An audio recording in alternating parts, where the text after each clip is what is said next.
Untuk memperbarui informasi mengenai pencarian korban kapal Ladang Pertiwi yang tenggelam di perairan Makassar, kita telah terhubung dengan reporter TV One Andi Kumala. Selamat pagi Andi Kumala, bagaimana laporan Anda di sana? Apakah sudah ada ditemukannya korban yang hilang?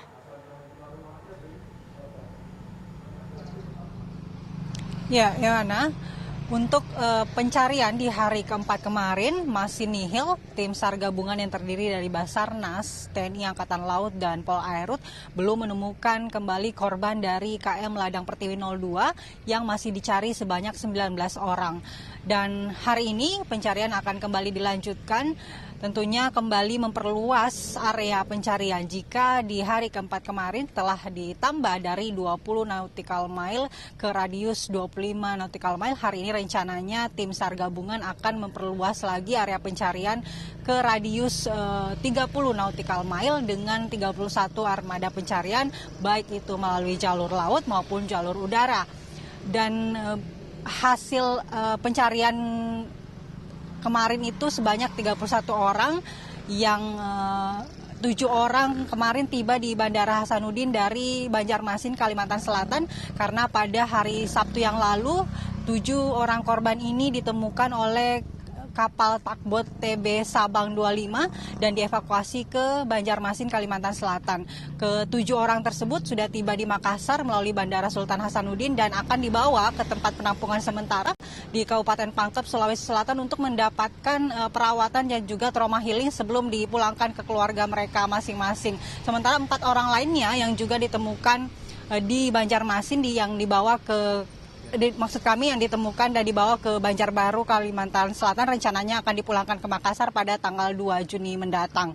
Dan untuk pemeriksaan saksi-saksi terkait dengan peristiwa tenggelamnya KM Ladang Pertiwi 02 ini juga sudah ditambah menjadi 11 orang jika sebelumnya yang diperiksa hanya 4 orang termasuk kepala desa Pulau Pemantauan, nahkoda kapal atau juragan kapal, dan juga pemilik kapal KM Ladang Pertiwi 02 serta seorang ABK. Saat ini Polda Sulsel memeriksa 11 orang untuk kembali meminta keterangan terkait peristiwa tenggelamnya KM Ladang Pertiwi 02. Dan dari hasil pemeriksaan sebelumnya memang telah didapati bahwa 42 laporan sebelumnya yang dinyatakan sebagai penumpang kapal ternyata bertambah menjadi 50 orang, sehingga masih ada 19 orang lainnya yang masih dicari.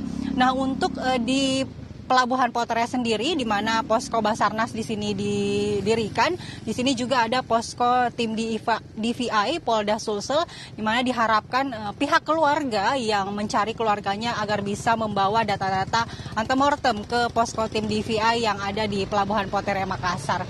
Ya, Yohana, itu laporan kami untuk sementara dari Pelabuhan Potere. Kita kembali ke Anda. Ya, ini kan sudah hari kelima. Lalu bagaimana untuk proses pencarian yang akan dilakukan nantinya, Andi? Sampai kapan? Ya, Yohana, berdasarkan standar operasional prosedur dari tim SAR nantinya akan dicari selama 7 hari. Namun tidak menutup kemungkinan pencarian akan diperpanjang jika memang ada data-data terbaru yang diperoleh oleh tim SAR terkait dengan laporan keluarga atau mungkin informasi-informasi dari korban mengenai korban-korban yang masih hilang yang dicari ini. Dan seperti yang saya sampaikan tadi, armada pencarian juga telah ditambah, ada bantuan dari Helibel Polri dan juga kapal laut. Dan nanti untuk hari ini radius pencarian juga akan diperluas, menyisir baik itu dari laut maupun dari udara. Dan mudah-mudahan hari ini pencarian bisa membuahkan hasil, karena untuk hari keempat kemarin masih nihil dan tidak ditemukan satupun korban dari 19 yang masih dinyatakan hilang. Begitu, Yohana. Ya, salah satu penyebab tenggelamnya kapal ini adalah mati mesin dan kemudian diterjang oleh ombak. Lalu apakah ada antisipasi sehingga hal tersebut tidak terulang kembali di sana? Dari pelabuhan apakah sudah ada langkah antisipasi yang sudah dilakukan, Andi?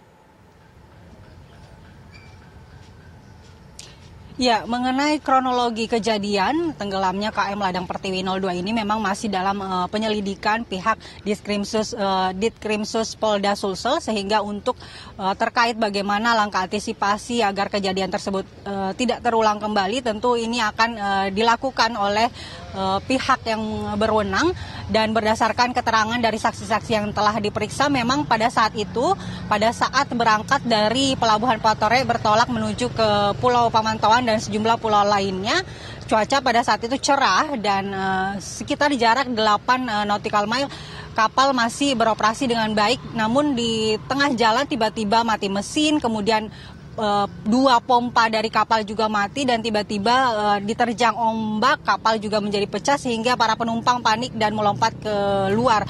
Nah, memang kapal ini tidak dilengkapi dengan pelampung yang safety begitu, yang aman, sehingga para penumpang ini harus memegang triplek ataupun barang-barang seperti gabus untuk bisa bertahan selama berjam-jam di laut lepas begitu, dan itulah yang membuat mereka bisa ditemukan oleh kapal-kapal tugboat yang melintas, karena mereka masih bisa bertahan dengan memegang barang-barang pecahan dari kapal seperti triplek dan juga gabus begitu, Yohana.